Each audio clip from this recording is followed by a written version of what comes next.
think sports are about glory, about champions and comebacks. But beneath the medals and the cheering crowds lies a record of accidents so disturbing they change the rules forever. This is an iceberg you don't want to climb, because the deeper we go, the more brutal it gets. At the surface, close calls that left scars. By the bottom, events so catastrophic they almost erased entire sports from history. Stay with me. What begins as a game descends into the abyss.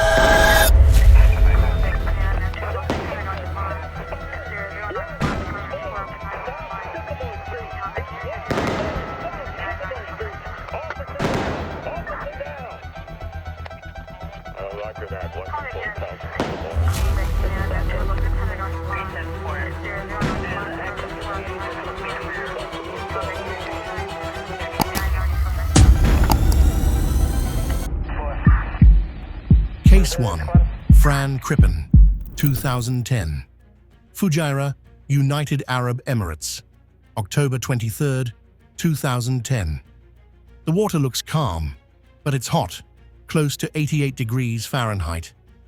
The air is hotter. The 10-kilometer World Cup swim is already pushing bodies to their limit. Fran Crippen was 26, a world-class marathon swimmer, the kind of athlete who always finished strong, even when everyone else was breaking down. But this time, the heat was winning. Early laps, the pack is tight. By the halfway mark, splits start to open. Competitors raise their arms in distress. Heat stress, dizziness. Some are pulled out. Officials take note, but the race goes on. Final lap. Fran doesn't appear at the checkpoint buoy. His name doesn't ping the timing pad at the finish. Nobody panics at first. Maybe he's pacing. Maybe he's just behind. 1 minute passes, 2, 3, still no Fran. Other swimmers start asking, "Where is he?" The crowd shifts from clapping to looking out toward the horizon. Nothing, just water. Finally, boats scramble. Too late. They sweep the far buoy, drag eyes across empty water. It takes nearly an hour before they find him, lifeless, drifting near the last turn of the course. At the hospital, doctors try, but the clock has already run out. The heat and the lost minutes left no margin. Here's the cruel math. In water above 82 degrees Fahrenheit, 28 degrees Celsius, core temperatures climb fast.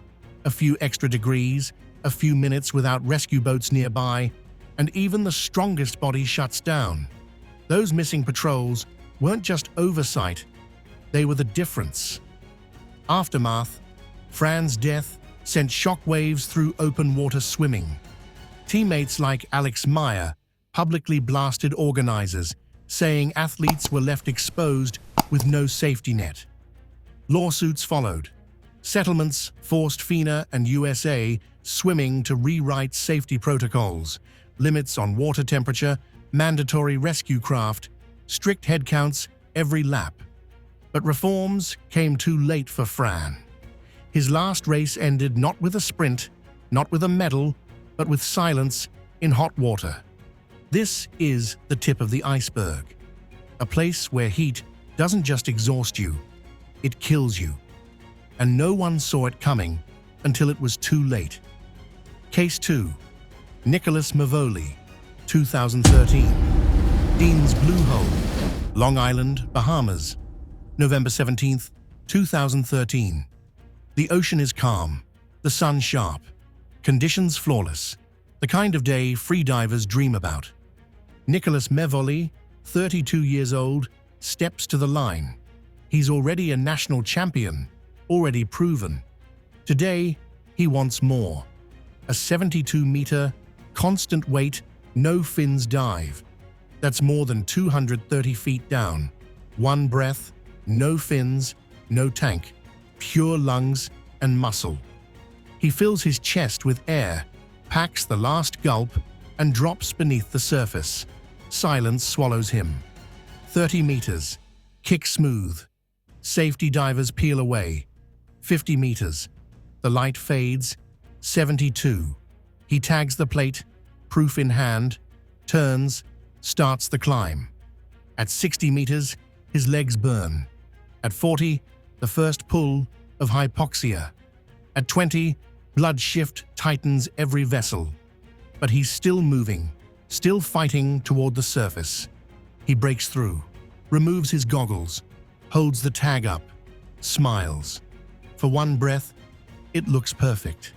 Then, his eyes roll, his body folds.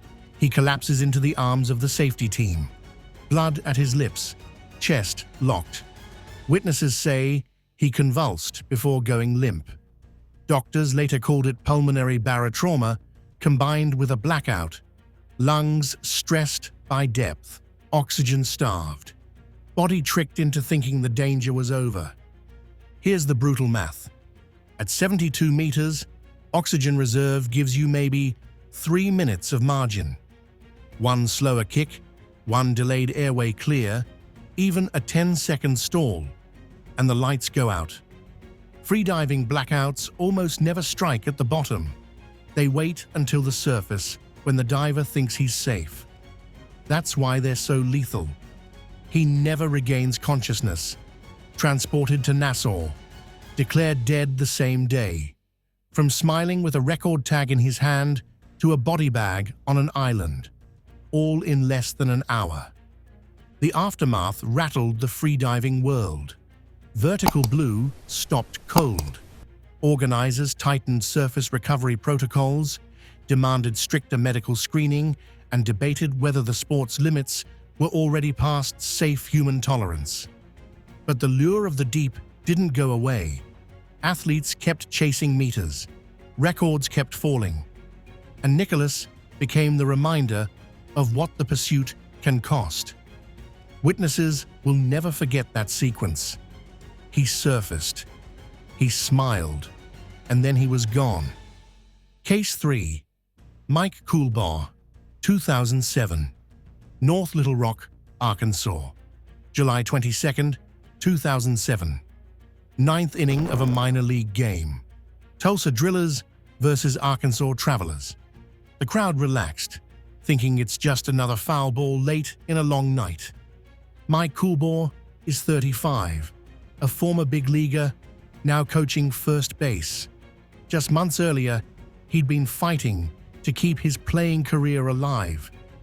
Tonight, he's in the box, eyes locked on his players, living the game from the coaching line. Crack of the bat. The ball jumps, foul. Exit speed, over 100 miles per hour. At that distance, maybe 0.4 seconds before impact. Not enough time to flinch, not enough time to turn. It hits him square in the neck. He drops instantly. No warning, no cry, just collapse. Players freeze, trainers sprint. CPR starts right there on the dirt. Chest compressions. A stadium full of people watching as a man's life drains in front of them. 30 seconds ago, there was chatter and laughter. Now, silence, except for the sound of someone trying to force air back into his lungs. Here's the cruel geometry. 6 inches back, the ball misses. 0.02 of a second later, off the bat, and it's just another souvenir.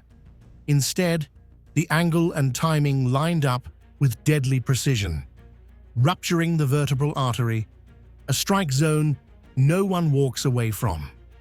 At 9:47 p.m., doctors at the hospital pronounce him dead. The game was suspended. Players leave the dugout in shock, uniforms streaked with sweat and tears. Aftermath, Major League Baseball can't ignore it. Within months, helmets become mandatory for base coaches. Every coach you see today in protective gear owes it to one moment, one foul ball that took Mike Coolbaugh's life. His players voted to give his widow a playoff share, a gesture born from grief. Money couldn't replace him, but it was their way of saying he mattered. Case 4. Hillel Oscar, 2014. Ashdod, Israel. November 15, 2014. A quiet Sunday league cricket match. Barely any crowd, no television cameras. Just two domestic sides playing on a local ground where the sounds are simple. Leather on willow, shouts between fielders, the faint clap of teammates. Standing at the bowler's end is Hillel Oscar, 55 years old. He isn't just an umpire, he's a former captain of Israel's national cricket team. One of the men who kept the sport alive in a country where football dominates every conversation. He played, coached, organized, and now, even after retiring, gave back by officiating. For him, cricket wasn't just pastime, it was identity. And on this afternoon, he stands as umpires always did, upright, hands behind his back, no helmet, no visor, no chest guard. At most levels of the sport, protective gear for umpires was unheard of. The assumption was simple: the danger belonged to the players. Then, in an instant, everything changes. A batsman drives hard, straight down the ground. A powerful strike. The ball rockets low, fast, aimed at the base of the stumps. It clatters against the wood, a ricochet no one predicts. Instead of flying past harmlessly, it changes angle. Sharp, sudden. The rebound takes just fractions of a second. A blurred white blur, traveling at perhaps 90 miles per hour, now redirected not toward the boundary, but back toward the umpire. There's no time to react. No step aside. No warning. The ball slams into Hillel Oscar's neck. He collapses instantly. No stagger, no cry, just crumples to the pitch. For a moment, everyone freezes. Players stare in disbelief, the batsman dropping his bat, the bowler turning mid-run. Then the reality lands. The umpire is down, and he isn't moving. Teammates rush to him, shouting for help. Players wave frantically to the boundary. Someone calls an ambulance. A trained medic from the sidelines pushes forward. They begin resuscitation. Right there on the ground. Chest compressions. Mouth to mouth. The silence from the crowd is chilling. Moments earlier, the field echoed with shouts. Now all you hear is the desperate counting of CPR. 30 compressions. 2 breaths. 30 more. His shirt pulled open, sweat dripping from the rescuers as they fight against time. 10 minutes. Still no pulse. 15. A faint gasp, then nothing. 20 minutes. The ambulance finally arrives. They lift him, tubes already in place, and rush him to Barzilai Medical Center. Players stand rooted to the pitch, some crying, some unable to move. A game that began as routine has turned into a vigil. At the hospital, doctors fight for hours, but the impact was catastrophic. The ball struck a vulnerable point in the neck, where arteries and windpipe offer little protection. At 55 years old, even the strongest heart can't win against that kind of trauma. Hillel Oscar is pronounced dead. Here's the brutal counterfactual math. If the ball had rebounded 2 inches lower, it would have hit his chest. Painful, but survivable. 3 inches wider, it whistles past his shoulder. If he'd been wearing even a thin visor or chest guard, the deflection could have saved him. But on that day, everything lined up. Angle, speed, and unprotected vulnerability. The perfect storm for tragedy. The timing made it worse. Only days earlier, the cricket world had been rocked by the death of Philip Hughes, the Australian batsman struck in the neck by a short-pitched ball in Sydney. 2 freak fatalities, one after another. For the first time, people began asking whether cricket's traditions, bareheaded umpires, exposed batsmen, were putting lives at risk. Police in Israel opened a routine inquiry, but there was little mystery. This wasn't crime, it was cruel geometry. The news spread far beyond Ashdod. carried by global agencies still fixated on hues. Suddenly, cricket wasn't safe anywhere. Not in Sydney, not in Israel, not for players, not for umpires. In the aftermath, the Israel Cricket Association issued a statement. "We're simply in shock." Teammates described Oscar as calm, steady, the kind of figure who carried himself with dignity even in small, local matches. To them, his death wasn't just the loss of an umpire, it was the loss of a pioneer. One of the few men who had dedicated decades to a game in a country where few even knew it was played. Conversations about umpire safety grew louder. Some leagues began experimenting with helmets and visors for officials. Others resisted, clinging to tradition. But the debate had changed. 2 deaths in 1 week. 1 player, 1 umpire. Left no room to shrug it off as impossible. The sport had been warned. And yet, in amateur grounds across the world, even now, umpires still stand bareheaded, hands behind their backs, just as Oscar did. The lesson isn't universal. The danger still waits. Cricket teaches you to watch the batsman, to watch the bowler. But no one teaches you to watch the rebound until it kills. Case 5, Vladimir Smirnov, 1982, Rome, July 1982. The World Fencing Championships. Vladimir Smirnov is on the piste. 28 years old, Olympic champion, reigning world champion, the greatest foil fencer of his generation. Calm, precise, he is the standard every other fencer measures themselves against. Across from him, Matthias Baer of West Germany, another elite competitor. Their bout isn't just a contest, it's 2 masters of the sport colliding, a duel meant to showcase speed, skill, and elegance. The referee signals, the blades engage, the sound is metallic, rhythmic. Clash, parry, advance, retreat. The audience is focused but relaxed. They've seen hundreds of bouts. Nothing about this moment feels unusual. Then, it happens. Baer lunges. His carbon steel blade meets Smirnov's. For an instant, the foils bend as they're designed to. But instead of flexing back, Baer's blade shatters. Carbon steel fails under strain. It doesn't warn, it doesn't splinter. Gently, it snaps. A jagged fragment, still carrying the full force of the thrust, shoots forward. Instead of falling harmlessly, it spears straight through Smirnov's mesh mask. The steel drives into his right eye socket, then deeper, into his brain. He collapses instantly. The hall goes silent. Teammates leap from their seats. Baer stands frozen, horrified, the hilt of a broken foil still in his hand. Officials rush the piste.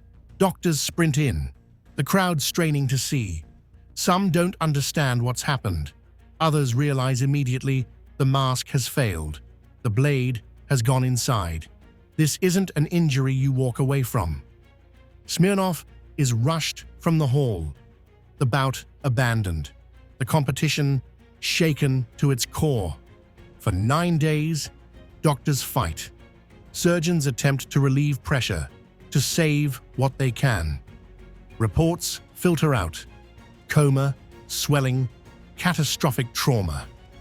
His teammates visit his bedside, unable to believe the champion they admired now lies unresponsive. The fencing world waits for updates. On the 9th day, the fight ends. Vladimir Smirnov is pronounced dead. The best foil fencer in the world. Gone because a blade snapped and a mask wasn't strong enough. The counterfactuals are cruel. Had the blade been made of miraging steel, a tougher alloy that bends instead of breaking, the fragment never would have existed. Had the mask been reinforced to withstand forces above 1600 newtons, instead of the weaker 800 most models were rated for, it could have deflected the strike. 2 small differences in metallurgy and safety standards. And Smirnov likely walks away with nothing worse than a bruise. Instead, the reigning Olympic champion is killed in front of his peers. Think about the energy. A foil thrust can carry up to 120 joules. When a blade breaks and concentrates that energy onto a jagged tip, the pressure is immense, enough to puncture steel mesh and bone. To the audience, it looked like a freak accident. To physics, it was inevitability waiting for the right second. The aftermath rewrote the sport. Within months, the International Fencing Federation (FIE) mandated miraging steel blades across major competitions. Mask standards doubled. Every piece of equipment was re-engineered, tested, and retested. What fencers wear today, the stronger mesh, the standardized testing, the fail-safes, all of it is a direct consequence of Smirnov's death. His tragedy became the price of progress. But statistics and reforms don't capture the human loss. Smirnov wasn't just a champion. He was admired for his precision, his calm, his discipline. He was the face of Soviet fencing, the athlete younger fencers aspired to emulate. Losing him wasn't just losing a competitor. It was like the sport itself had been cut open. Everyone in that hall knew him. Everyone in that hall carried the image of him collapsing. For Matthias Baer, the opponent whose blade failed, the moment never left him. He later described the weight of carrying an accident that killed a rival and a friend. The fencing community didn't blame him. It was a failure of equipment, not malice. But for Baer, the memory remained like a scar. And there are images no one forgets. The broken blade lying on the piste, the silence of the hall, the way a crowd of hundreds realized at the same moment that something was horribly, fatally wrong. Level 2, Case 1. Dario Franchitti, 2013, Houston, Texas. October 6, 2013. The streets are walled in by concrete and catch fence. Bumps rattle the cars, visibility is tight, and the closing speeds are violent. It's the second race of an IndyCar doubleheader weekend, and the laps are winding down. Drivers know these last minutes decide everything. In the target chip Ganassi car sits Dario Franchitti. By this point, he's a legend. 4 IndyCar championships, 3 Indianapolis 500 wins. At 40, he's the seasoned master in a field of hungry rivals. But his drive is undiminished. On the Houston street circuit, he's still threading speed through chaos. Turn 5. A fast kink left-right with no margin for error. Franchitti runs inches behind another car. He moves to attack, just the lightest brush of wheels. Barely visible to the eye, but at these speeds, it's enough. The contact lifts the nose of his car. In an instant, it takes flight. The chassis launches upward, twisting, cartwheeling toward the fencing at over 200 kilometers per hour. The crowd gasps as the car slams into the mesh. The impact shreds carbon fiber, rips bodywork apart. The sound is deafening, tearing steel, snapping posts, the howl of an engine still screaming. Debris rains everywhere. Metal shards and wheels bounce into the grandstands. Fans duck, some covering children with their bodies.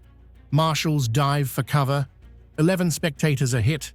1 IndyCar official, too. Screams replace cheers. The race, the spectacle, is gone, replaced by raw survival. Franchitti's car falls back to the track, sliding, torn to pieces. The tub, his cockpit cell, is intact, but silent. Marshals swarm, waving red flags, pushing back debris. Inside, Franchitti is awake but broken. The list of injuries will read like a surgeon's nightmare. A concussion, 2 fractured vertebrae, and a shattered right ankle. He is pulled from the car and rushed straight to Memorial Hermann Hospital. The counterfactuals are cruel, but real. If the nose had struck the vertical post of the fence instead of the wire mesh, the car would have stopped instantly, cockpit first. Survival probability near zero. If the car had flipped slightly higher, the debris would have torn deeper into the stands. 11 injuries could have been dozens of fatalities. Safety is measured not in meters, but in angles, in centimeters, in luck. At the hospital, surgeons operate on his ankle. His spine stabilizes with time, but the concussion symptoms linger. In the weeks after, the doctors deliver their verdict. One more heavy crash could cripple him. Another could kill him. His brain, his spine, his body, all worn thin by decades of impacts. The risk is no longer acceptable. A month later, Franchitti faces the cameras. His voice cracks as he announces his retirement. Not by choice, not on his terms, but forced by physics. A four-time champion, one of the sport's all-time greats, gone overnight. The Houston crash wasn't just another wreck. It was the end of a dynasty. For fans, the scars remain. Many remember not just Franchitti's flight, but the chaos in the stands. People bleeding, medics rushing through panicked crowds, debris scattered like shrapnel from a bomb. Street circuits were always marketed as thrilling. But that day, they looked fragile, exposed, dangerous in ways the sport could no longer ignore. The debate reignited. Catch fences keep cars inside the track, but at what cost? Their geometry turns flying wrecks into deadly ricochets. Engineers called for redesigns. Officials pushed for cockpit protection. Years later, the halo and aero screen would emerge. Shields that might keep drivers alive when the fences fail. Franchitti's crash became another data point in a long fight between spectacle and survival. But none of those reforms change what happened in Houston. Fans in the grandstand felt metal slice past them. A champion was carried away on a stretcher. And within weeks, IndyCar lost one of its brightest stars to medical reality. On the replay, it looks like nothing. A brush of wheels, barely contact. But on city streets, inches become liftoff. Concrete becomes a wall. Fences become weapons.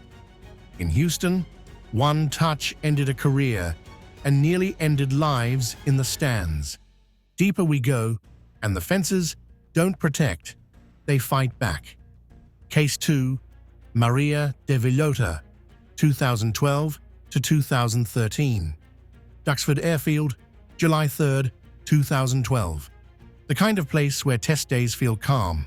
No roaring crowds, no flashing cameras, just engineers, telemetry laptops, and a driver going up and down a straight line to collect data. It's not meant to be dangerous, not meant to be memorable. The driver that day was Maria de Villota, Spanish, 32 years old.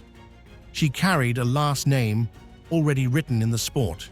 Her father, Emilio, had been a Formula One driver in the 1970s. But Maria's place was earned. She had fought through lower categories, racing against men, carving her reputation as quick, fearless, and determined. By 2012, she had achieved something rare, a contract as a Formula One test driver for Marussia, one of the few women in modern times to reach this level. Her task was simple, a straight-line aerodynamic test. Accelerate, brake, gather data, the kind of assignment given to junior drivers where the only risk should be boredom.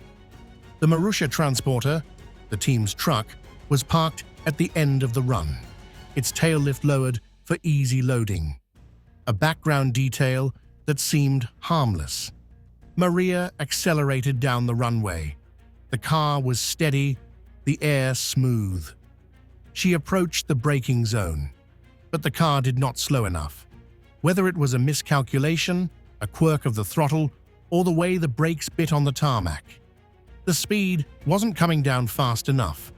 The nose of the car dipped, rolled toward the transporter. To onlookers, it looked like a slow-motion inevitability.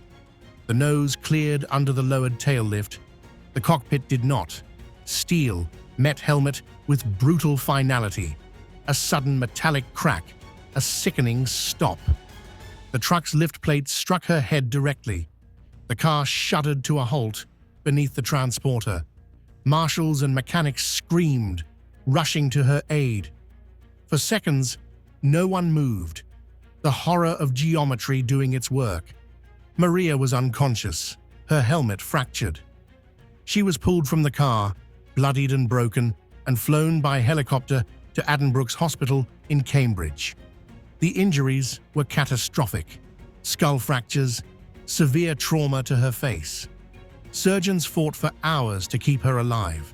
She survived, but she would never be the same. In the days after, news spread. She had lost her right eye. Her face was permanently scarred. Nerve damage and neurological complications would follow her for the rest of her life. Yet within weeks, she was photographed again, wearing an eye patch, smiling, defiant. She gave interviews where she spoke not about loss, but about purpose. "I am alive," she said. "I have to keep fighting." She shifted from competitor to advocate, using her platform to talk about resilience, recovery, and the safety lessons her accident demanded. But the counterfactuals haunted the paddock. A meter more of stopping distance. A tail lift parked at a different height. A jack stand positioned differently. Just a handful of variables, and she walks away untouched. Instead, a detail as small as where a truck was parked had shattered her life. This wasn't about speed. It was about geometry. Maria worked to redefine herself. She returned to the paddock, not as a racer, but as a symbol. She spoke about faith, hope, and survival. Yet behind the smiles and the speeches, the damage was still inside her. Brain injuries linger. They do not vanish just because the driver stands again. On October 11th, 2013, Maria de Villota was found dead in her hotel room in Madrid. She was just 33. Doctors ruled her death was linked directly to the neurological injuries sustained at Duxford. The accident that hadn't killed her on the day of impact had finished its work quietly, a year later. A delayed fatality, a haunting echo of a crash everyone thought she had survived. Her family mourned not just the loss, but the cruel irony. She had fought back, inspired others, and then was taken anyway. Formula One drivers, journalists, and fans worldwide paid tribute. For women in motorsport, she had been a rare figure of visibility and progress. For everyone else, she was a reminder that the dangers of the sport aren't only on track. They lurk in the paddock, in the overlooked spaces, in the details no one checks until it's too late. Maria's death forced changes. Testing procedures were scrutinized. Teams became stricter about clear zones around trucks, tail lifts, and stationary equipment. What once looked like background logistics was now treated as potential hazard. Her story became a case study in how safety isn't just about helmets and barriers. It's about every piece of steel near a car. She didn't die at full speed. She didn't die in front of a crowd. She died because of where a truck was parked. The deeper we go, the more the danger stops being spectacular. Sometimes it's the quiet details, the geometry of steel and cockpit, that turn ordinary tests into death sentences. Case 3. Shoya Tomizawa, 2010, Misano, San Marino. Misano World Circuit, September 5, 2010. The heat clings to the track as the Moto2 field roars through lap 12. 30 machines, all snarling at full lean, jostle for position. This is Moto2 at its most dangerous. A dense pack, riders separated by fractions of a second, funneled into one narrow ribbon of asphalt. Among them, Shoya Tomizawa, 19 years old, from Japan. Just months earlier, he had made history by winning the inaugural Moto2 race in Qatar. His style was fearless, smiling even in the paddock, but merciless on the track. He was supposed to be the future. The section is fast, a sweeping right that flicks into a sharp left. Riders enter at nearly 200 kilometers per hour, engines screaming, knees grazing the tarmac. There's no margin for error. The bikes flow like one organism. Tomizawa tips into the right-hander, mid-pack. His rear tire twitches, a fraction too much lean. The bike snaps. He's down. In slow motion, his body skids across the line, tumbling. His machine sparks, cartwheeling. But the real danger is not the fall. It's what comes behind him. Two riders, Scott Redding and Alex DeAngelis, are right on his tail, no time to react. At that speed, there is no choice, no room. Their bikes hit Tomizawa's body directly, full weight, full speed. The sound is sickening, leather, bone, and machine colliding. The crowd gasps. Marshals sprint with flags, but it's already too late. Redding and DeAngelis are thrown themselves, tumbling violently, but they rise. Tomizawa does not. He lies motionless, his helmet tilted, his chest caved. The track falls into chaos. Bikes scattered, marshals waving frantically, medics sprinting to him. They work on him immediately, chest compressions on the asphalt. An ambulance rushes him away. As the race continues, the sound of engines clashing grotesquely with the sight of CPR on a teenager. Fans sit stunned in the grandstands, many in tears. At Riccione Hospital, doctors fight. They diagnose massive trauma, chest crushed, head injuries, abdominal bleeding. But within the hour, the paddock receives the announcement. Shoya Tomizawa has died. He was 19. The paddock falls silent. Just a week earlier, another teenager, Peter Lenz, had been killed at Indianapolis. Two young riders, gone in 8 days. The illusion of invincibility shattered. The message unmistakable. Moto2 had become a crucible. Too dense, too fast, too unforgiving. The counterfactuals haunt everyone.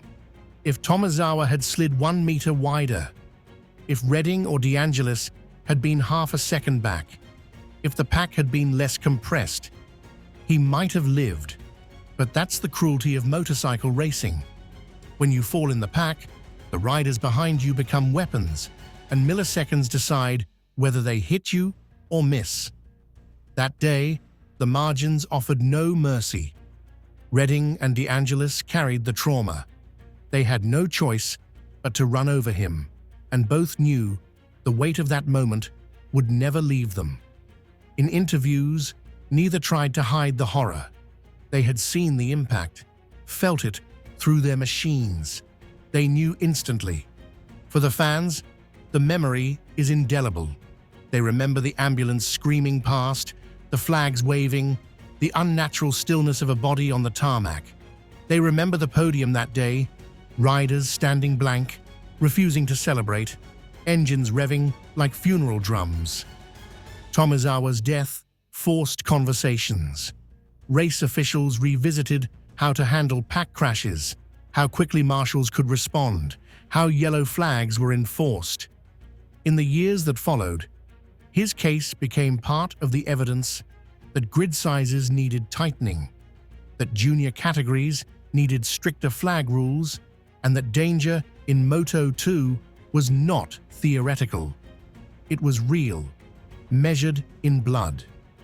Misano 2010 left scars on the riders who struck him, on the medics who fought but couldn't bring him back, on the fans who watched a teenager's body broken in front of them, and on the sport itself, which was reminded once again that in motorcycle racing, the pack is unforgiving. He didn't die, because he fell. He died because the pack swallowed him. The deeper we go, the pack stops being competition. It becomes a grinder. Case 4. Alex Zanardi, 2001, Lausitzring, Germany. Lausitzring, Germany, September 15, 2001. Just 4 days after the attacks on the World Trade Center, CART held the American Memorial Race on German soil. The mood was subdued, heavy with grief. But when the green flag fell, the spectacle of speed drowned out silence. Alex Zanardi was back at the front. Two-time CART champion, flamboyant Italian, adored for his overtakes and his smile. After struggling in Formula One, he had returned to America to find himself again. And on this day, he had. With just 13 laps to go, Zanardi led, the old magic alive. He peeled into the pits for fuel and tires. The stop was clean. Mechanics waved him out. Fresh rubber, a full tank, clear air. But the danger wasn't over. He rejoined on the apron, the flat section just beneath the racing line. Those tires were ice cold, with no grip.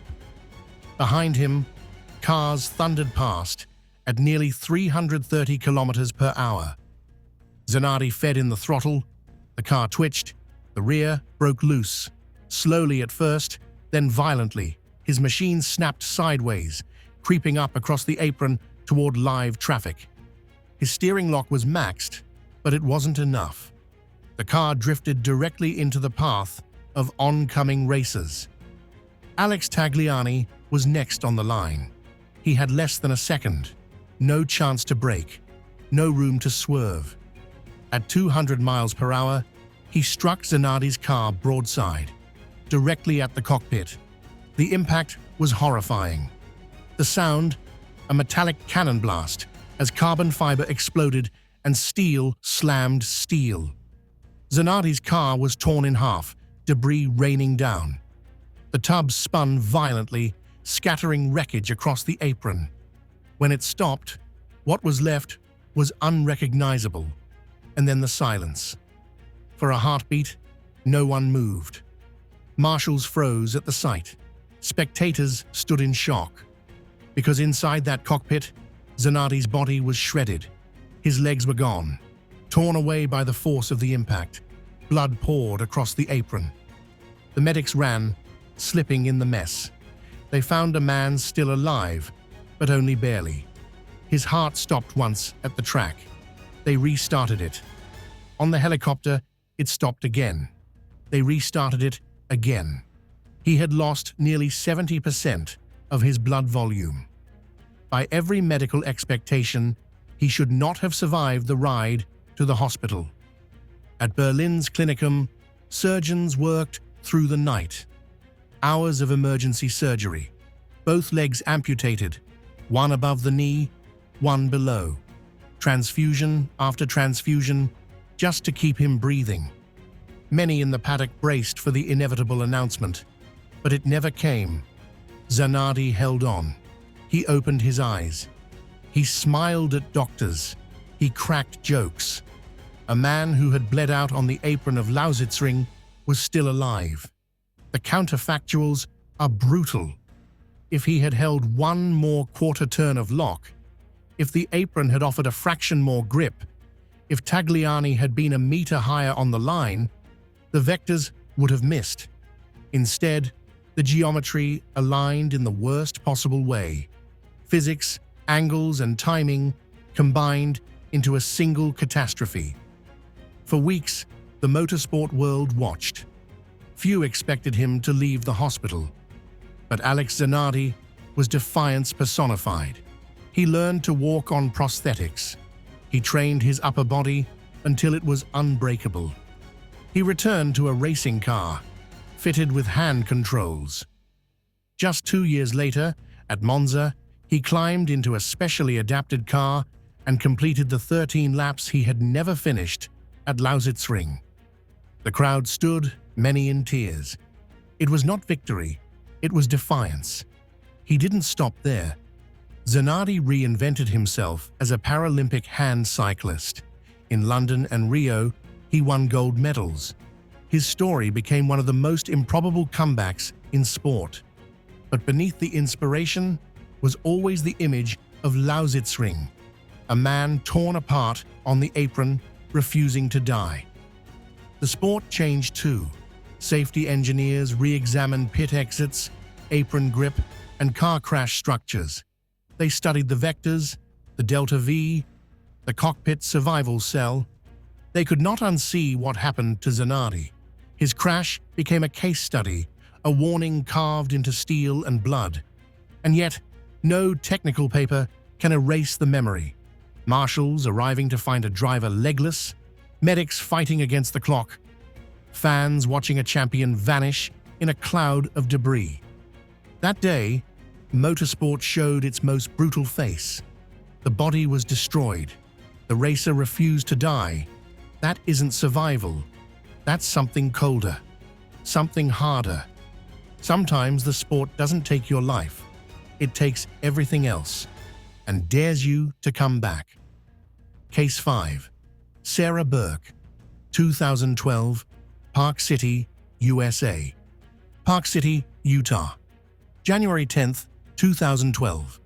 The sky is bright, the halfpipe glistens in the morning sun. The training camp is quiet. No roaring crowd, no television cameras, just repetition, rhythm, and athletes pushing themselves turn after turn. It's supposed to be routine. It isn't.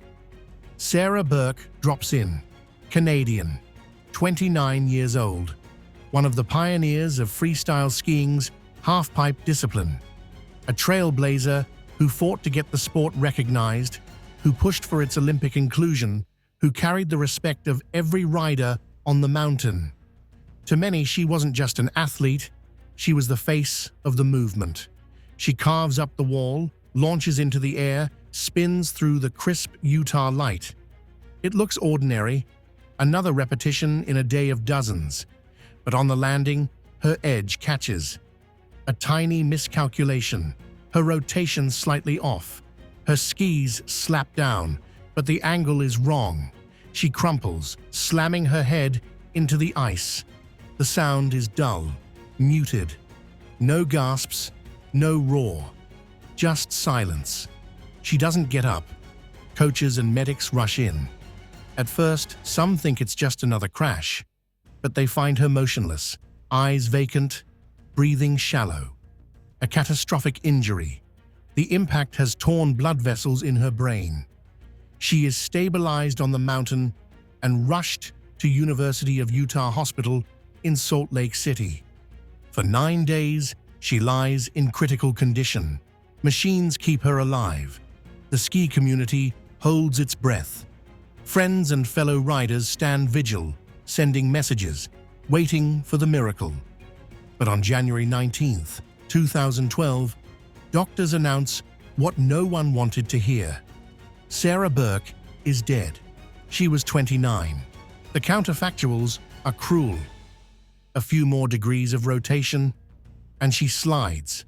A slightly different landing angle, and the force disperses through her body instead of her skull.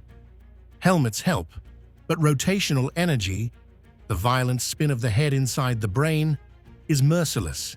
Even at low speeds, it can kill. That day, it did. The aftermath was crushing. Burke was more than an athlete. She was a leader.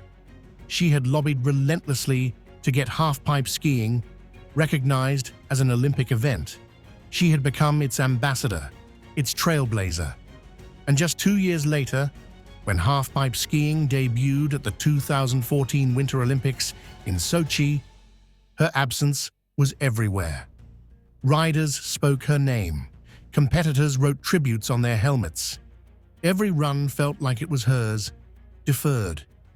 Her death sparked urgent debates about safety in freestyle skiing, about pipe construction, about medical readiness, about helmets, neck support, and how much risk was tolerable in a sport built on aerial danger.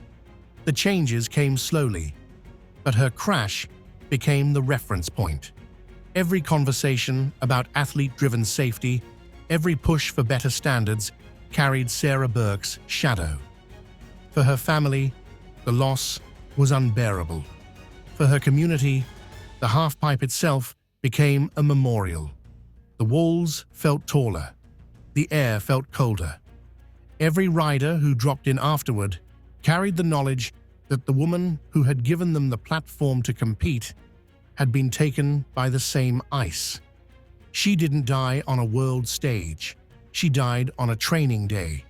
She didn't fall on the biggest trick of her career. She fell on a repetition. And that's what made it more haunting. Because in action sports, even the routine is predatory. The pipe is never tame. The danger isn't waiting at the limits. It's waiting everywhere. Sarah Burke was 29. She gave her sport everything. And the sport took her in return. Below this line, even routine turns predatory. Case 6. Richard Zednick, 2008, Buffalo, USA. Buffalo, New York, February 10, 2008. HSBC Arena. Third period. Panthers versus Sabres. Nothing unusual until a moment turns the rink into a nightmare. Florida Panthers forward Richard Zednick, a veteran with more than a decade in the NHL, skates hard through the neutral zone on a routine backcheck. Ahead of him, teammate Olli Jokinen collides with a defender. Jokinen's skate flicks up, sharp steel rising at head height. Zednick can't see it until it's too late. The blade slashes across the right side of his neck. It severs his carotid artery. The cut is clean. The effect is instant. Blood sprays across his jersey. He drops his stick, his gloves clutching at the wound, crimson soaking through immediately. And then comes the image no one in the arena can forget. Zednick, skating alone across the ice, leaving a trail of red behind him. The clean white sheet of ice, now scarred with blood. Fans gasp, some scream, some cover their mouths. The game stops, not by whistle, but by horror. He somehow makes it to the bench before collapsing into the arms of trainers. They press towels, bare hands, anything they can find against the wound. Every second counts. The carotid pumps blood with every beat of the heart. Lose enough, and he dies right there, in front of teammates and thousands of spectators. For a few seconds, no one moves. 30 professional athletes stand frozen, their eyes wide. The Sabres bench, the Panthers bench, silent. The crowd, more than 17,000 people, watches a man bleed out in front of them. The only sound is the desperate shouts of medical staff. Zednick is rushed down the tunnel, paramedics waiting with a stretcher. Sirens blare through downtown Buffalo as the ambulance speeds to Buffalo General Hospital. Surgeons are already preparing an operating room. The artery must be clamped. Minutes matter. Survival depends on how quickly the bleeding can be controlled. The counterfactuals are cruel. If the blade cuts a few millimeters deeper, he never makes it off the ice. If trainers hesitate, if the ambulance is slower, the bleed-out time wins. In this case, Zednick had seconds, and he used them to skate for his life. At Buffalo General, surgeons work for hours. They repair the artery, stabilize his blood pressure, and fight to prevent permanent brain damage. The Panthers release an update late that night. He is alive, in stable condition. That word, stable, ripples through hockey. In Buffalo, fans stand and applaud just hearing it announced over the PA. In Florida, where his teammates' families are gathered, relief floods living rooms. But the season is over for Zednick. His recovery takes weeks, then months. He spends time in intensive care before being released from hospital. His scar is permanent. He eventually returns to the NHL the following season. But that night in Buffalo changes how the league thinks about safety. Aftermath was more than medical. The ice had to be resurfaced, scraped clean of blood. Teammates later admitted they could barely look at the spot where he had collapsed. Some players quietly said they skated the rest of that game on autopilot, their minds replaying the sight of blood trailing to the bench. The NHL didn't cancel the game. It finished as scheduled. But no one remembers the score. The incident reignited debates about neck protection. In junior hockey and in many European leagues, neck guards had already been required for years. The NHL resisted. Zednik's near-death moment made the issue impossible to ignore. Medical readiness became stricter too. Every arena had to prove its trauma care protocols could handle a life-threatening injury in seconds, and yet neck guards were never mandated league-wide. The tradition of bare necks continued, a silent gamble taken every night. Richard Zednik survived because of the medics who clamped his artery before it was too late. But the images remain. The red trail across clean ice, the arena silenced by horror, and a veteran forward skating for his life while blood poured down his jersey. Hockey has always been violent. But this wasn't a hit. This wasn't a fight. This was an accident. One flick of a skate, one wrong angle, and the game nearly became a live execution. That night in Buffalo, the rink wasn't just a rink. It was an operating room. And the game kept going. Level 3. Case 1. Nick Kyprios, NHL, 1997, Madison Square Garden. September 15th, 1997. Madison Square Garden, New York. A preseason exhibition, Toronto Maple Leafs versus New York Rangers. For most, a tune-up game. For Nick Kyprios, it was a fight to keep his role. Kyprios wasn't a finesse winger or a scorer. He was an enforcer, one of those players teams relied on to police the ice, to stand up for teammates, to take fights so others didn't have to. By the late 90s, the role was already controversial, but inside the game, it was still currency. And for Kyprios, it was survival. Midway through the night, Rangers forward Ryan Vanden Bussche challenges him. Gloves drop, helmets shake. It's a scene fans had seen hundreds of times. Two men squaring off at center ice, fists raised. The crowd roars in anticipation. But then, it goes wrong. Kyprios' helmet comes loose in the scrum, leaving his head exposed. Vanden Bussche connects with a clean right hand to the jaw. Kyprios' body stiffens instantly. His eyes glaze, and he collapses backwards. He is unconscious before he hits the ice. And then the second blow lands, his bare skull slamming into the frozen surface. The sound is sharp, final. Fans who were cheering seconds earlier fall silent. Some gasp. Others don't realize what they've seen until the trainers sprint out. He doesn't move. For an enforcer, men celebrated for always getting back up. The stillness is the most terrifying part. Players on both benches look on, the reality sinking in. This isn't a fight anymore. This is damage. Trainers kneel beside him. They stabilize his neck, check his breathing, slide him onto a stretcher. The crowd, thousands deep, watches in uneasy silence. A man who minutes earlier was playing his role is wheeled off in total helplessness. The diagnosis? A severe concussion. He never returns that season. In fact, he never plays another game again. What ended him wasn't a playoff hit, not a championship fight, not even a regular season game. It was a preseason scrap, forgotten by most, except for the man who lost his career to it. The counterfactuals sting. If the helmet stays strapped, the punch doesn't land clean. If his head doesn't strike the ice at that angle, the damage is survivable. But the NHL is measured in milliseconds and angles.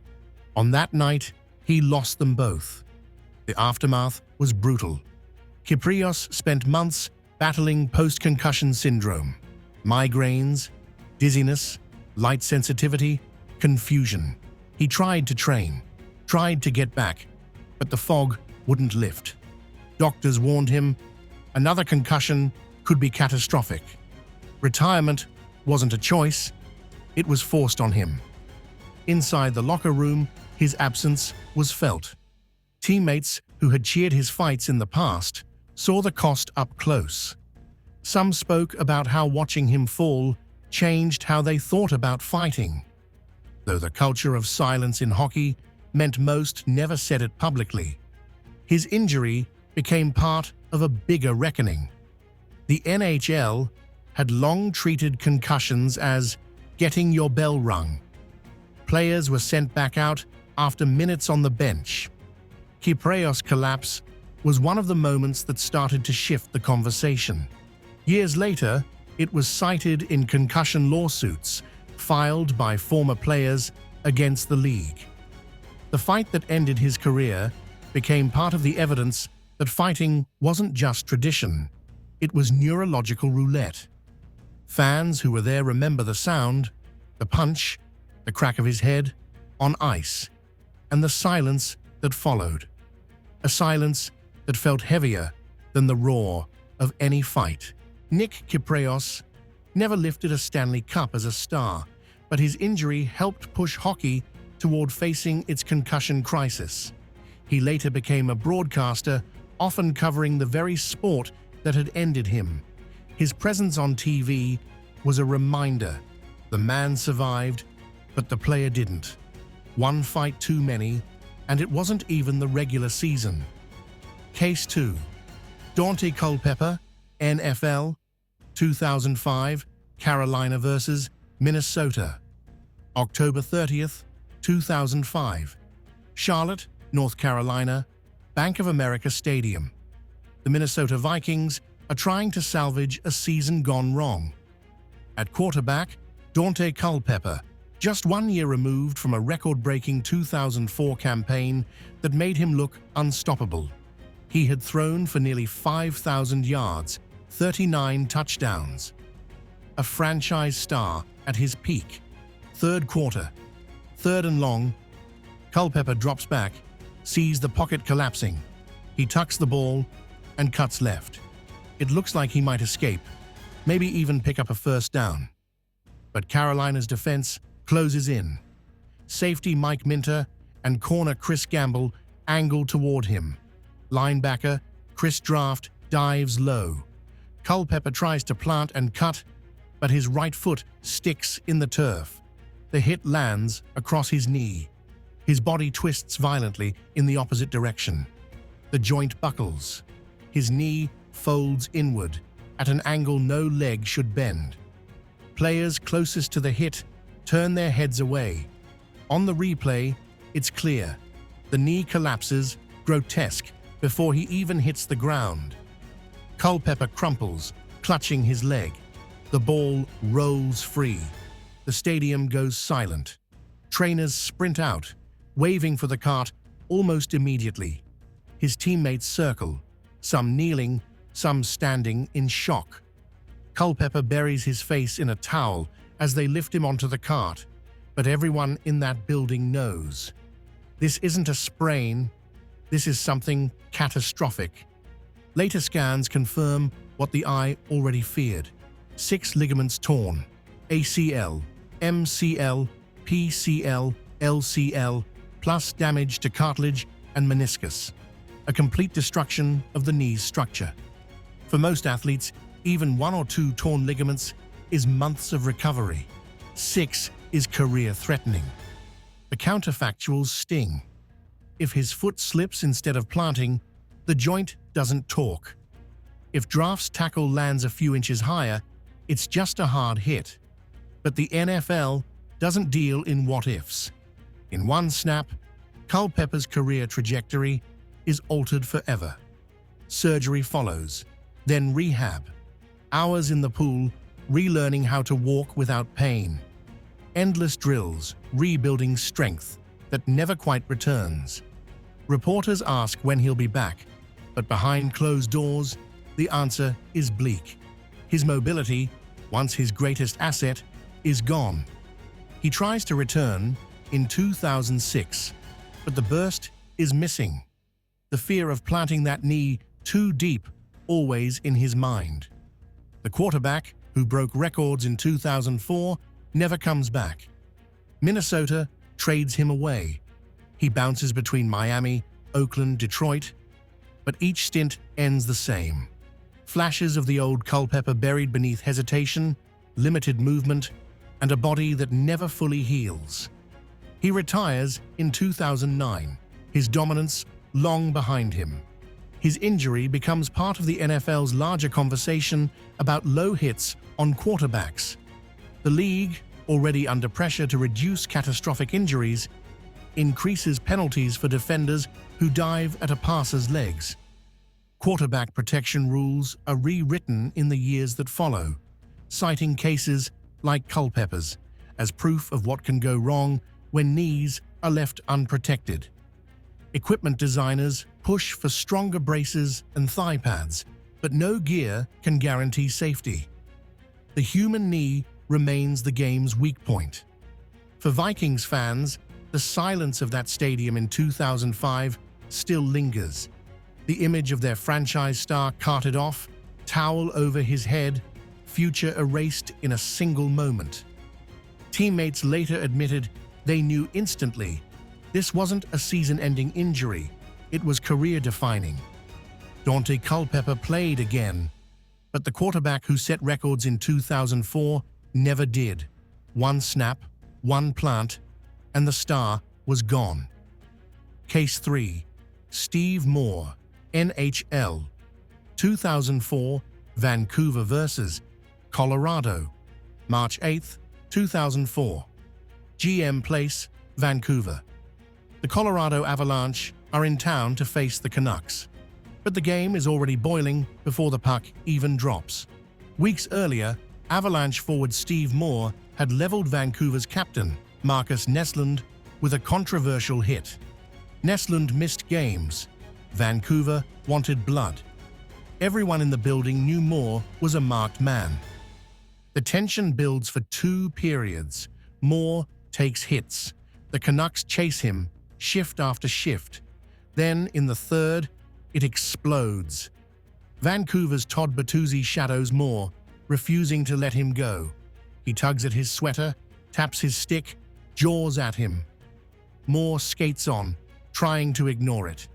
Bertuzzi keeps coming. And then, the punch. Bertuzzi throws a right hand from behind. Moore's head snaps forward, his body limp before he even hits the ice.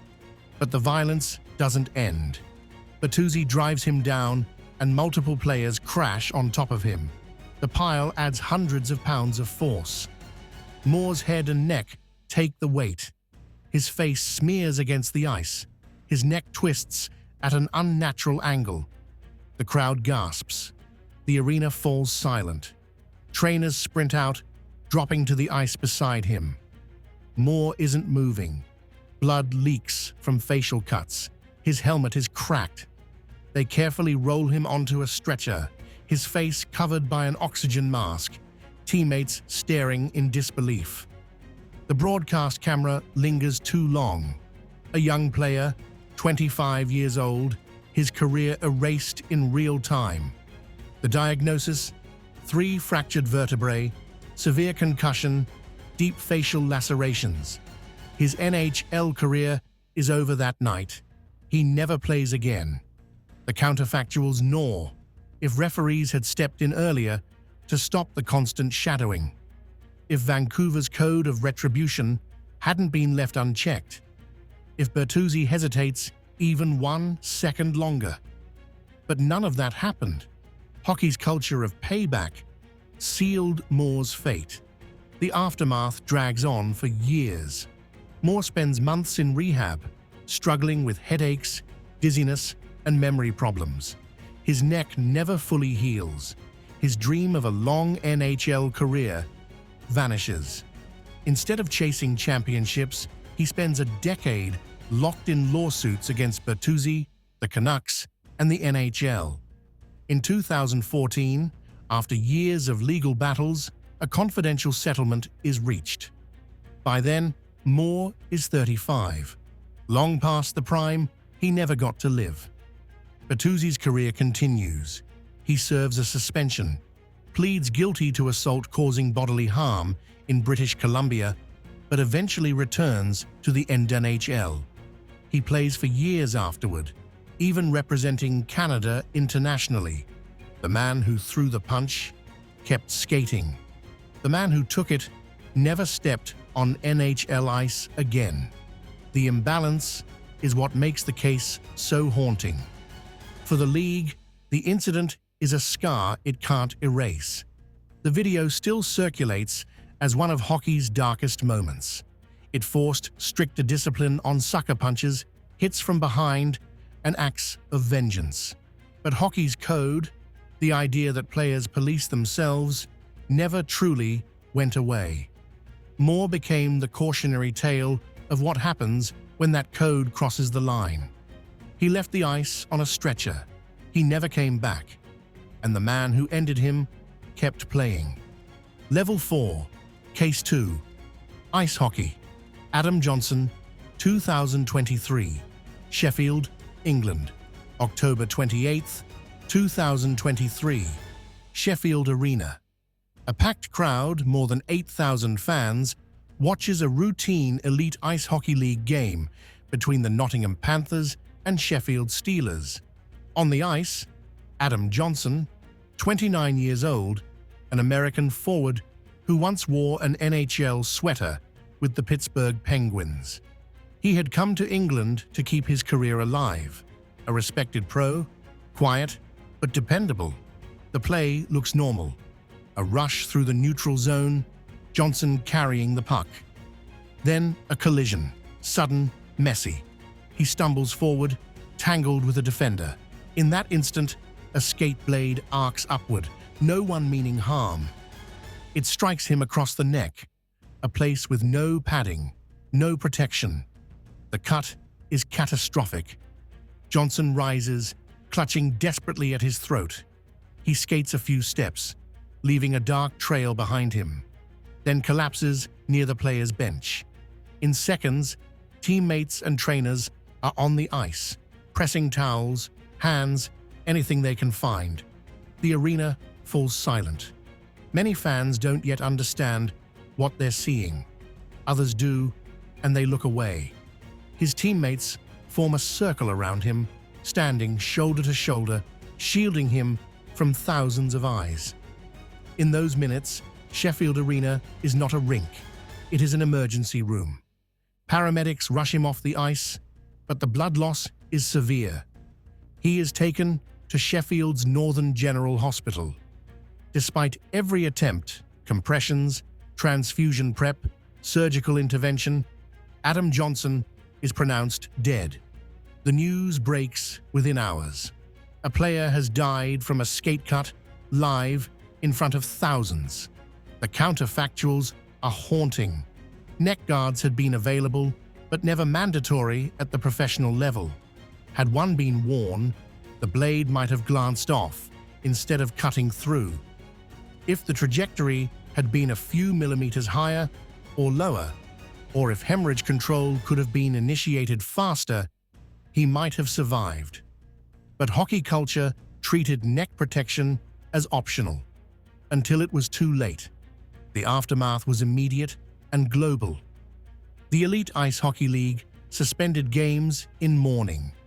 Tributes poured in from former NHL teammates, including Sidney Crosby and others who had shared the ice with him in Pittsburgh. Youth leagues across Canada, the US, and the UK scrambled to mandate cut-resistant neck guards. Within weeks, the English Ice Hockey Association made them compulsory for all players under its jurisdiction. Other leagues, including the EIHL, moved toward the same rule. Even the NHL, where Johnson once played, faced renewed scrutiny for its own policies. The human beat lingers hardest. Fans who were in the arena recall the silence, the eerie contrast between the chaos of a collision and the stillness of thousands of people realizing what just happened. Teammates remember standing in that circle, knowing they were shielding not just a man in crisis, but a death they couldn't stop. For his family and for Nottingham, the season ended that night. At this depth, routine contact isn't routine. It becomes surgical, and seconds decide who makes it out alive. Case 3, IndyCar, Justin Wilson, Pocono 2015. A rookie loses it in turn 1. Carbon shatters. A nose cone, jagged black aerodynamic, skips once across the Pocono Straight, then rises. Hundreds of pounds of force behind it, spinning like a coin tossed by the gods. Behind him is Justin Wilson, a veteran, 37 years old, 6'4", quiet, one of the most respected men in the paddock. He isn't leading, he isn't fighting for a podium. He's simply there, in line, running steady laps. The kind of driver who survives chaos by staying calm.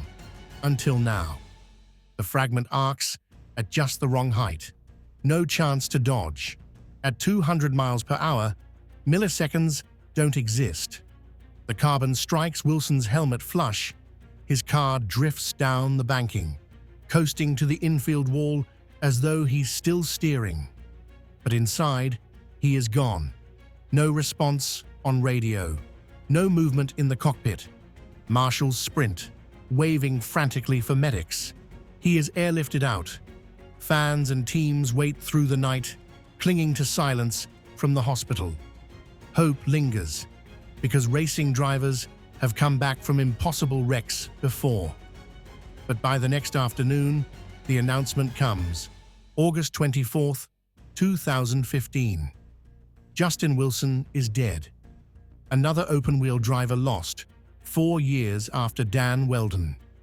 The counterfactuals are merciless.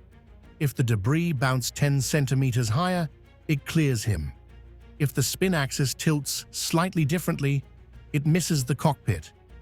In an open car, the driver's head is always the final target. That day, the coin toss came up lethal. The paddock collapses under grief. Wilson was more than a racer. He was the kind teammate, the approachable veteran, the gentle giant. Sage Karam, the rookie whose crash had scattered the debris, is devastated, haunted by guilt, though he did nothing wrong. The drivers all feel it. If it hadn't been Wilson, it could have been any of them. Out of his death came a push that could no longer be ignored. First visor strips, then IndyCar's aero screen, and in Formula One, the halo, all part of a global reckoning that the exposed head was no longer acceptable in modern racing. Justin Wilson's name became part of that blueprint. In IndyCar, walls can be redesigned, cars can be reinforced, but debris doesn't follow rules. It just flies and chooses. Case 4. Moto 3. Jason Dupasquier, 2021. Mugello, Italy. Mugello. The Tuscan hills rise around the circuit like an amphitheater. Fans with flags line the grassy banks. The Arrabbiata corners, turns 9 and 10, are legendary, fast, blind right-handers where courage is measured in millimeters. On Saturday, May 29th, 2021, the Moto3 qualifying session funnels its pack through there at over 200 kilometers per hour. 20 teenagers slipstreaming each other, fighting for tenths. In the middle of that pack is Jason Dupasquier, 19 years old, from Switzerland. The son of a motocross rider, second year in the World Championship, finally starting to collect points and attention. He leans into Arrabbiata, chasing a line, chasing time. Then the rear slides. The bike folds. Jason is thrown down directly into the racing line. At Arrabbiata, there is no escape road, no time. Behind him, more riders arrive, locked into the same ribbon of tarmac. They can't swerve, can't react. One hits him, then another. It happens in less than a second. The kind of collision where the entire grandstand gasps before they understand what they've seen. The red flag comes out instantly. Medical staff are on him within moments. He is stabilized on the asphalt, then airlifted by helicopter to Florence's Careggi Hospital.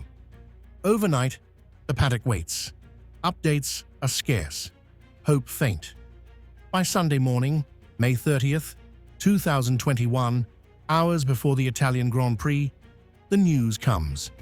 Jason Dupasquier has died of his injuries. A teenager's dream season ends in a hospital bed. MotoGP lines up on the grid in silence. Helmets off, eyes down. His garage leaves his bike untouched, his slot on the grid empty. A helmet on the seat, a symbol that spreads across the world. The counterfactuals are merciless. If there had been half a second more gap, or if one rider's trajectory had run 2 degrees wider, contact never happens. But in Moto3, there is no margin.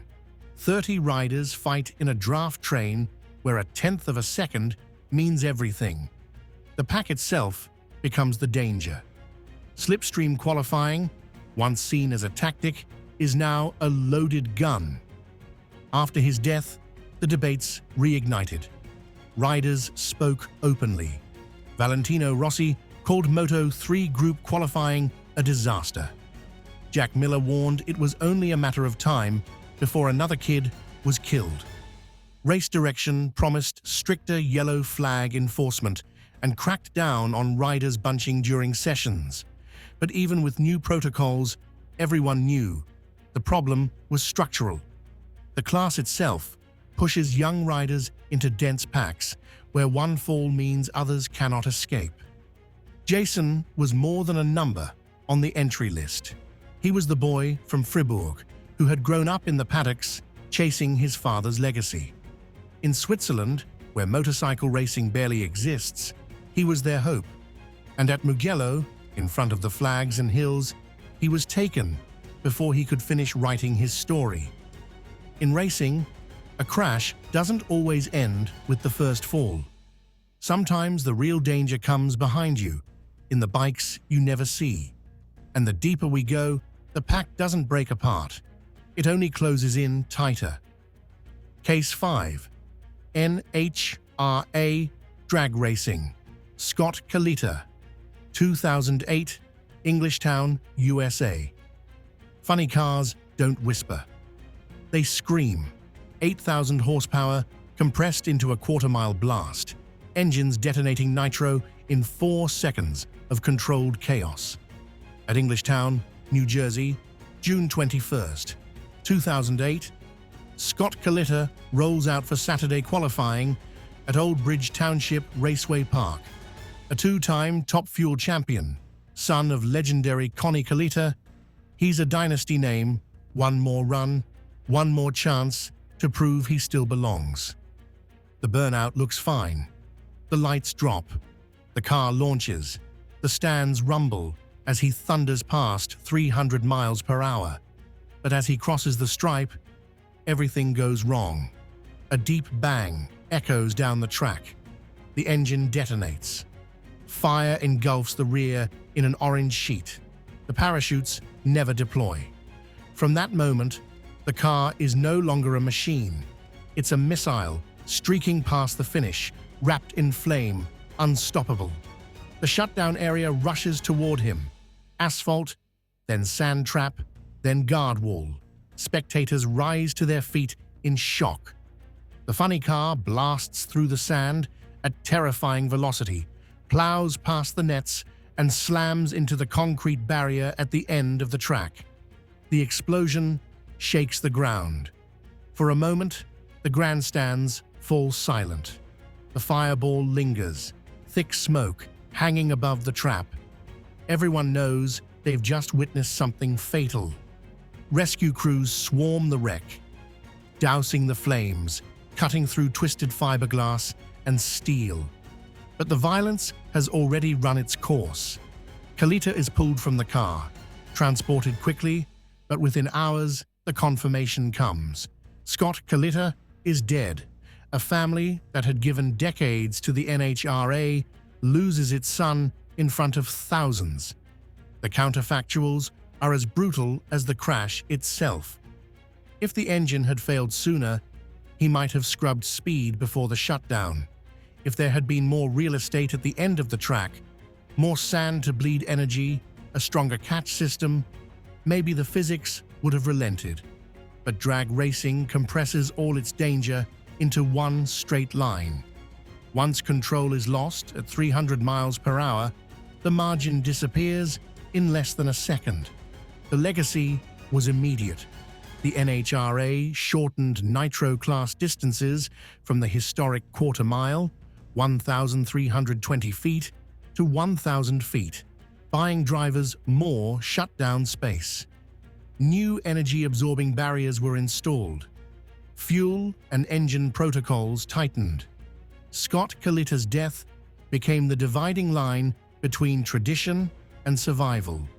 For fans, what remains isn't the rulebook. It's the memory of that funny car, consumed in fire, still accelerating past the finish as if no human hand could stop it. A name that had once stood for a dynasty of speed, now etched into the sport through tragedy. In drag racing, the stripe isn't the end. If the car won't stop, the physics doesn't care. And past the line, the math keeps running. Level 5, Case 1. Sergei Chalibashvili, diving, 1983. Edmonton, Canada. The crack came before the splash. July 18, 1983. Universiade, Edmonton. 21-year-old Sergei Chalibashvili climbs the 10-meter platform. Soviet officials expect precision, difficulty, control. He readies a reverse 3.5 somersault, a dive so punishing that even veterans hesitate to call it safe. He jumps. For the first rotation, he looks fine, but momentum slows. The tuck is mistimed. His body arcs back toward the platform instead of away. A half-second margin decides whether you clear or collide. He doesn't. His skull slams against the steel edge.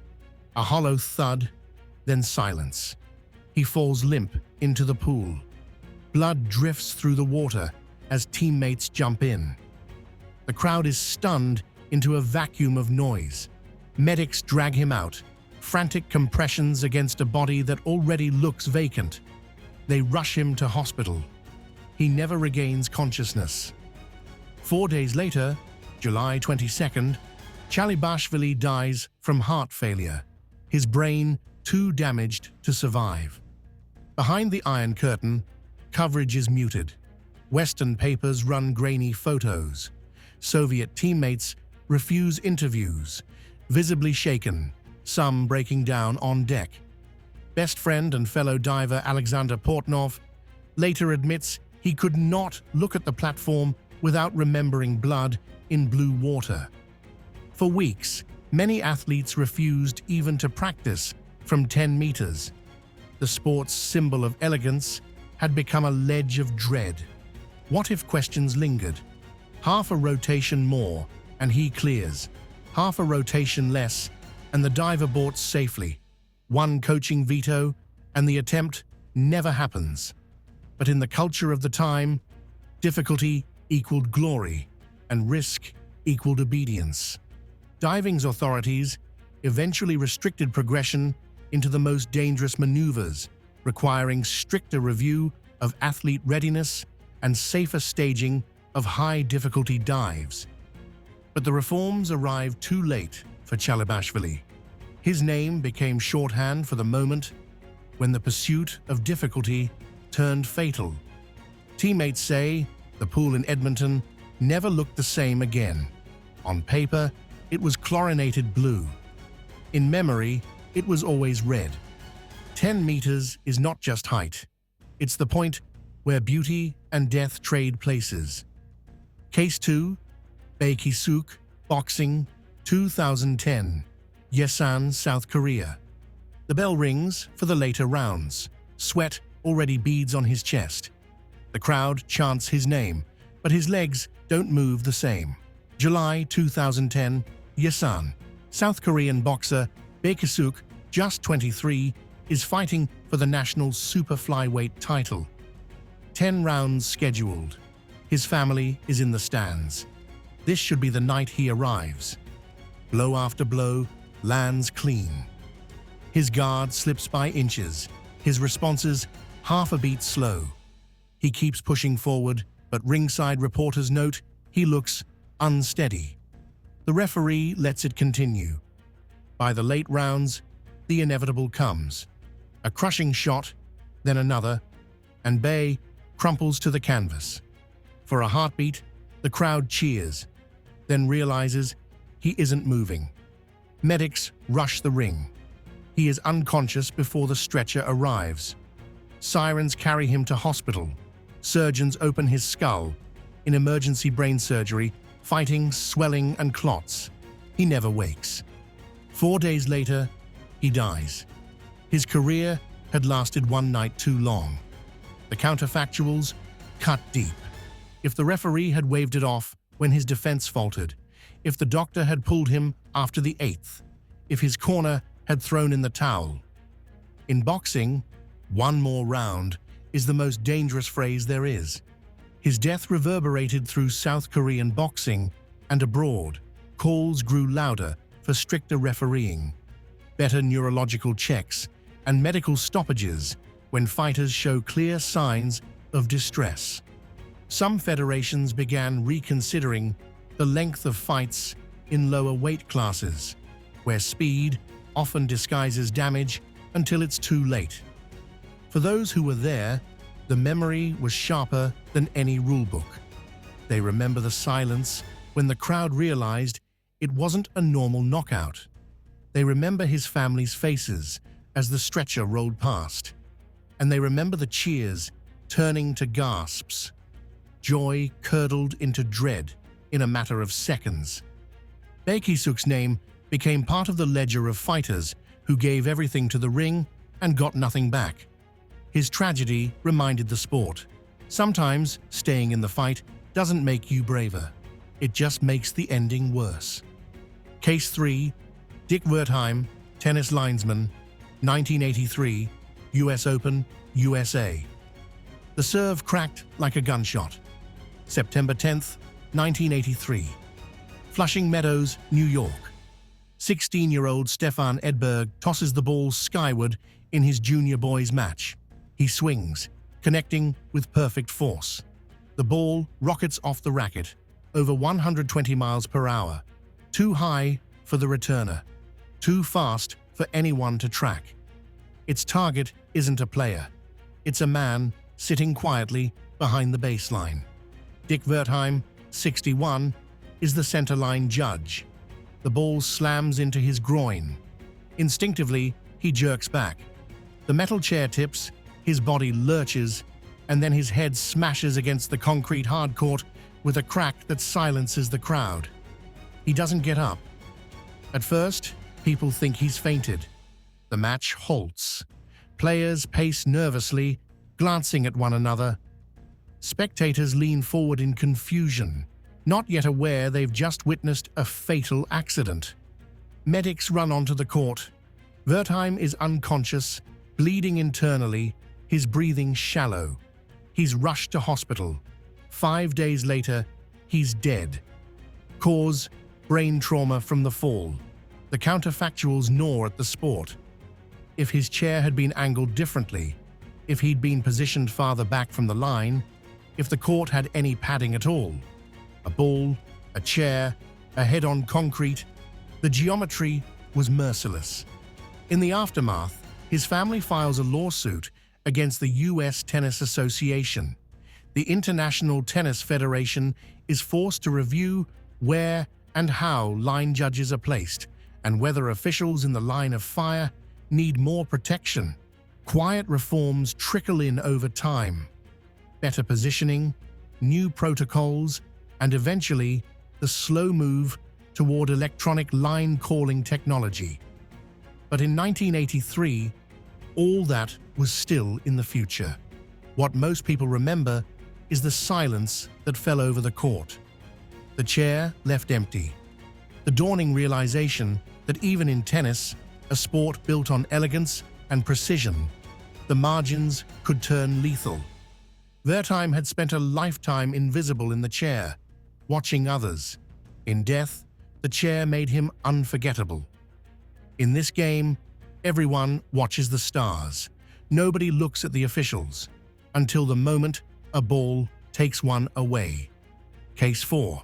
Lysandros Dikaiopoulos, football, soccer, 1938, Athens, Greece. A crack on grass, then silence. September, 1938, Athens. A friendly match between Panathinaikos and AEK Athens draws a wartime weary crowd. The ball soars into the box in the 7th minute. Two defenders rise for it. Their foreheads collide with a sound that carries even to the cheap seats. Lysandros Dikaiopoulos drops immediately, flat on the pitch. His opponent staggers, bleeding but upright. Dikaiopoulos doesn't move.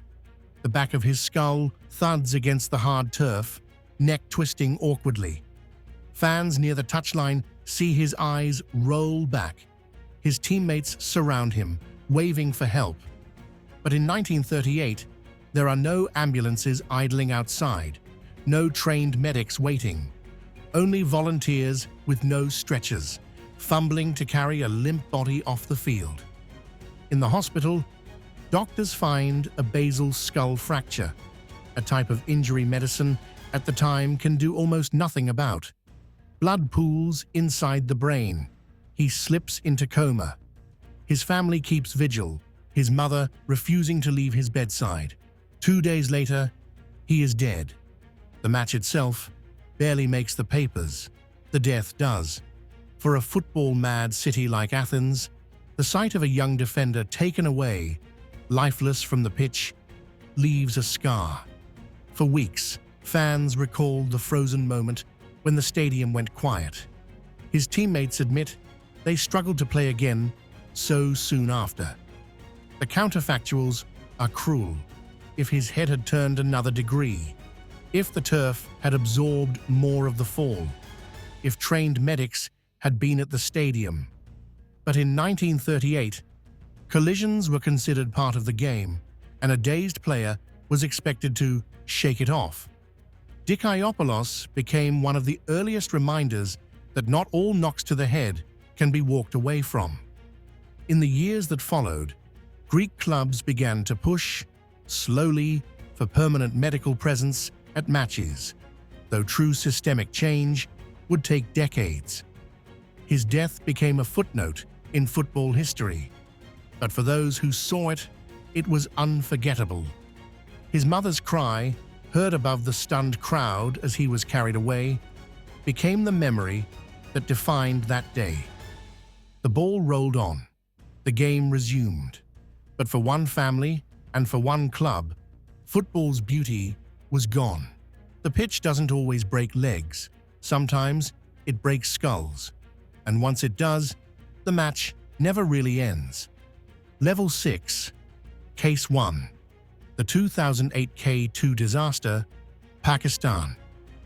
A rope snapped in the dark, then another, then silence. August 1st, 2008. K2, the Savage Mountain. 11 expeditions had converged that season, more climbers than the bottleneck could safely hold. Weather delays had already stretched patience thin, but the summit was close. They pushed on anyway, even as daylight vanished. By nightfall, headlamps crawled across the narrow gully, 8,200 meters up, directly under tons of overhanging ice. The seracs groaned like a warning no one wanted to hear. Just after midnight, the warning turned into collapse. A chunk of ice the size of a building tore free.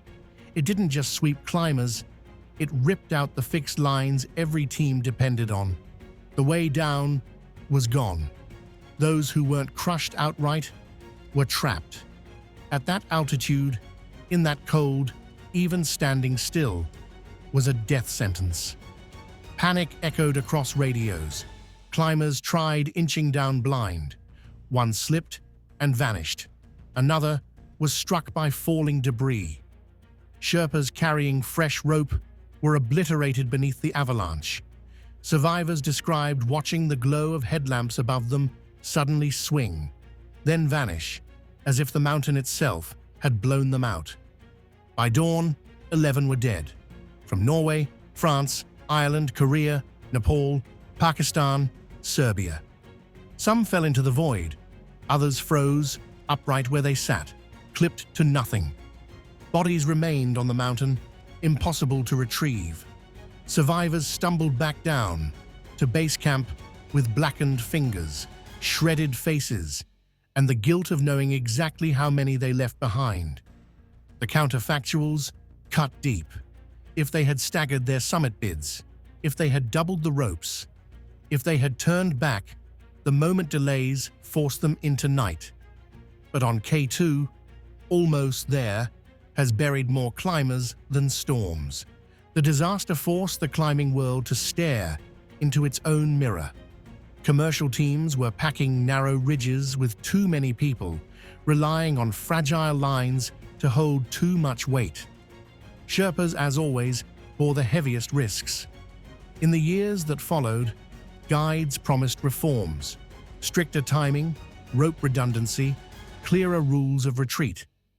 But nothing undone could bring back those 11 lights lost in a single night.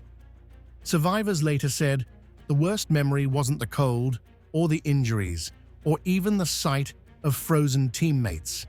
It was the sound of a rope tearing through the dark, followed by a scream that stopped mid-air.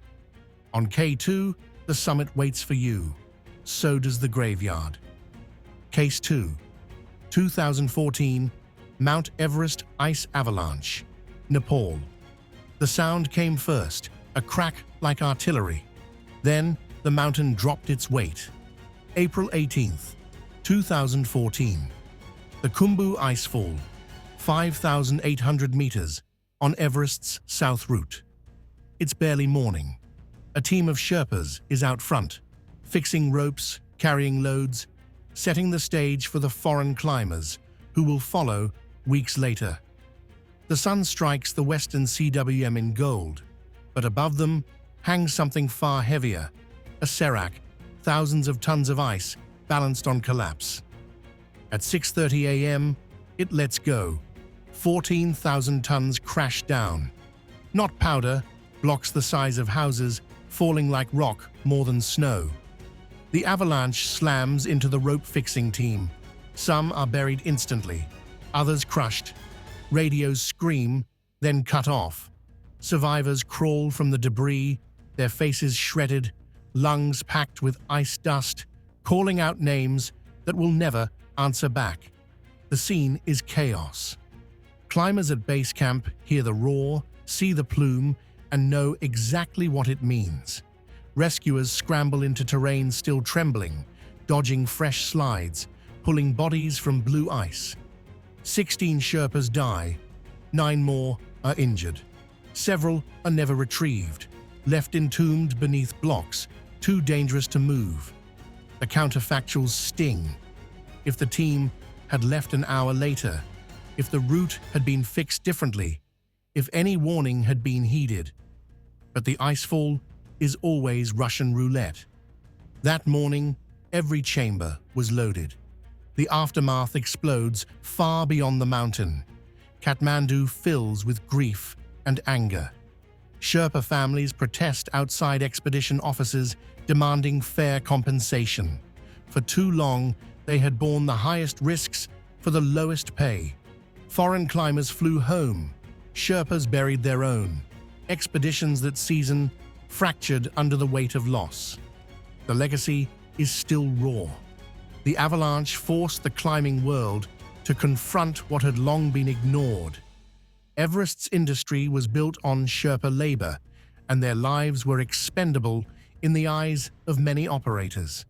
Safety protocols changed, payouts increased, But the distrust never fully healed.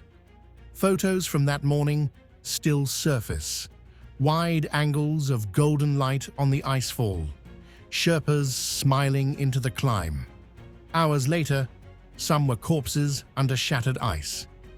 On Everest, beauty sits under a guillotine. One crack, and everything beneath it is gone. Level 7, Case 1, 1955. Le Mans disaster, Le Mans, France. 1